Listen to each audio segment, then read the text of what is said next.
शख्सियत होती है, कुछ ऐसी काउंटर एक्यूजेशन बहुत कम मौकों पर सामने आई हैं।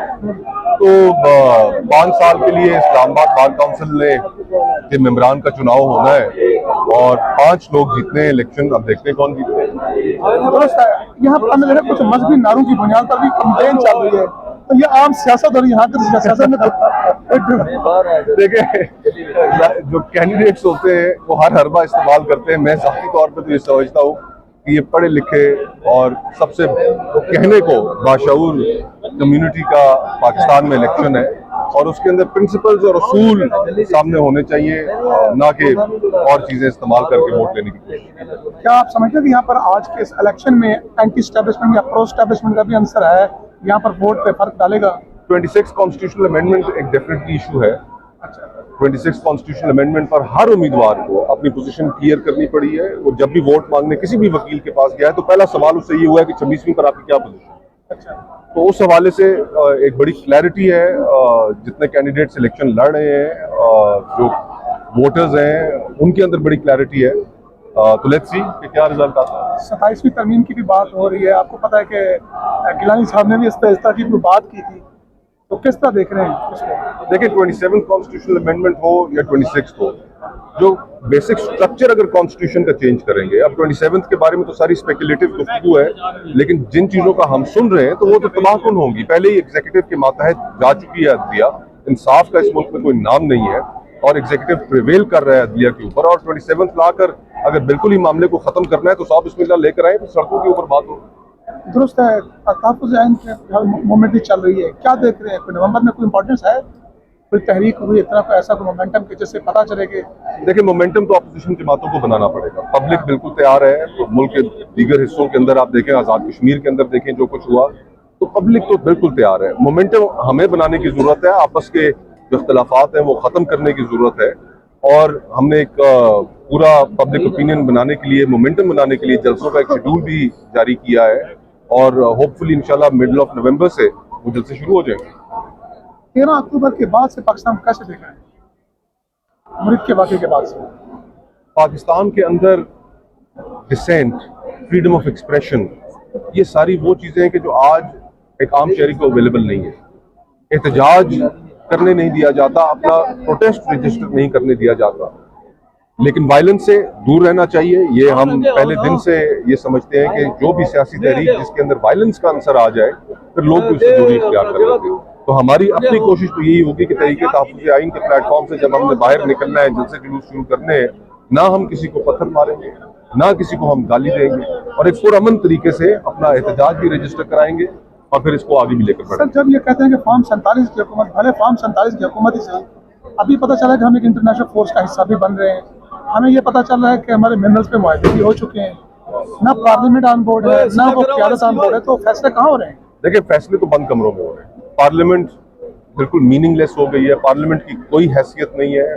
पॉलिटिकल पार्टीज जो हुकूमत में उनकी भी कोई हैसियत नहीं है। उनको भी नीड टू नो बेसिस के ऊपर प्राइम मिनिस्टर को भी अगर बता दें तो बता दें।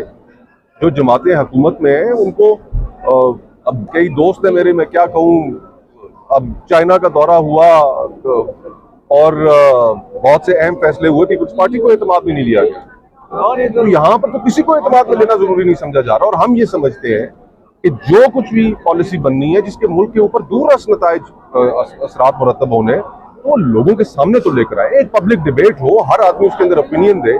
अब ये इंटरनेशनल स्टेबलाइजेशन फोर्स का जो हम हिस्सा बनने जा रहे हैं, इसके बहुत फार रीचिंग कॉन्सिक्वेंसेज होंगे, किसी ने सोचा नहीं है। इससे पहले भी हम सुपर पावर्स के लिए जो गेमें, उनके अपने एजेंडाज थे और जिसका हम हिस्सा बनते रहे, हमने तो बहुत भयानक कीमत अदा की है। तो आज अगर हम ISF का हिस्सा बनकर उधर फलस्तीन जाएंगे तो इसके भयानक कॉन्सिक्वेंसेज होंगे। हम किसको चूज करेंगे? इजराइल ने तो अपने वादा खिलाफी करनी है, उनका ट्रैक रिकॉर्ड है। और फिर हमास और हमास को डिसआर्म करना या वहां पर हमास का कोई धड़ा बन जाता है, वहां पर रेजिस्टेंस मूवमेंट हर सूरत शुरू होनी है। आज नहीं तो 6 महीने बाद वहां पर एक मुजामती तहरीक शुरू होगी और उस मुजामती तहरीक में हम फिर कहां खड़े होंगे? फलस्तीनी अवाम के अगेंस्ट खड़े होंगे।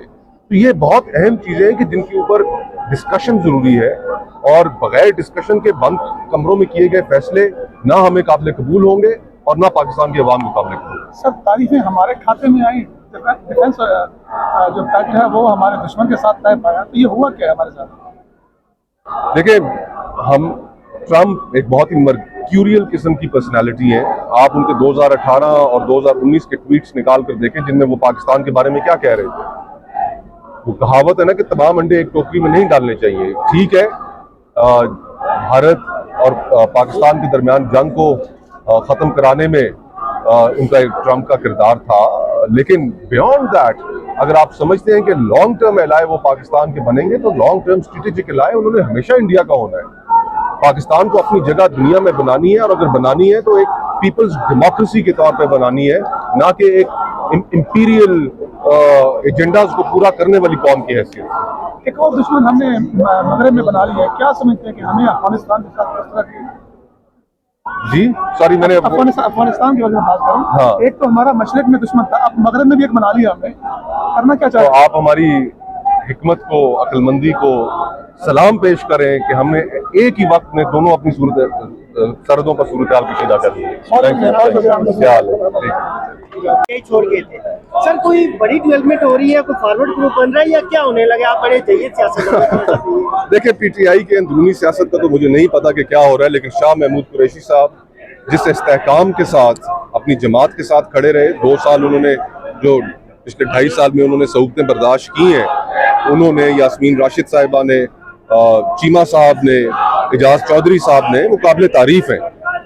किसी भी जमात के लिए इस तरह के लोग एक असासा होते हैं, और मैं समझता हूँ कि दुआ करता हूँ कि इनकी मुश्किलात कम हो, और खुदा करे कि हमारी अदलिया को वो आंखें नसीब हो, वो कान नसीब हो, वो इंसाफ करने का हौसला नसीब हो कि जिसके नतीजे में ये लोग जो बेगुनाह कैद काट रहे हैं ये बाहर आए।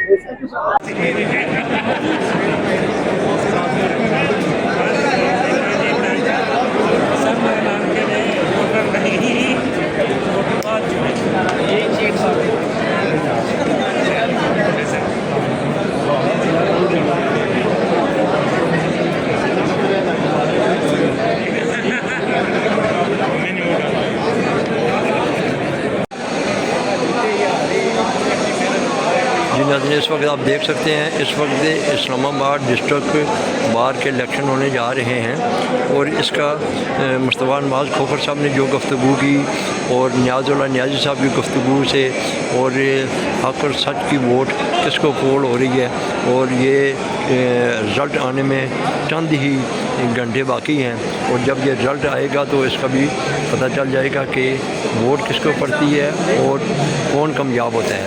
कामयाबी के बाद इसका पता चलेगा, और इंशाल्लाह हम आगे आपको बताएंगे कि कौन कामयाब हो रहा है, क्योंकि हम आपको लाइव मनाज़र यहाँ से दिखा रहे हैं। इस वक्त इस्लामाबाद डिस्ट्रिक्ट बार के जो इलेक्शन हो रहे हैं वो इलेक्शनों को कवरेज के लिए हम यहाँ पहुँच चुके हैं, और इंशाल्लाह आपको आगे हम दिखा रहे हैं।